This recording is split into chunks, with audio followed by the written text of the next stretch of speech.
Step 1. Maalis konti. If the player is 10, kung sino maiba, siya maaalis hanggang umunti ang player.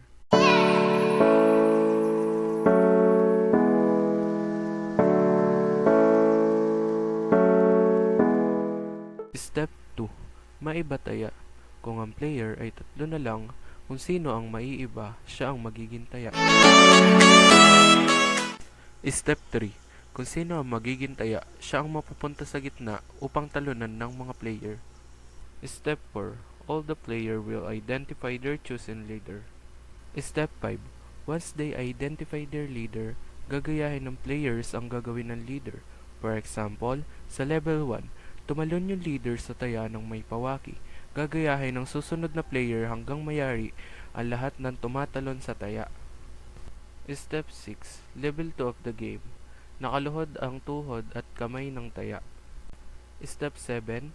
Tatalon ulit ang leader at gagayahin ng player hanggang sa may mataya. Step 8. Ang bagong taya ay pupunta sa gitna at ang dating taya ang magiging leader ng player at gagayahin ng players ang gagawin ng leader.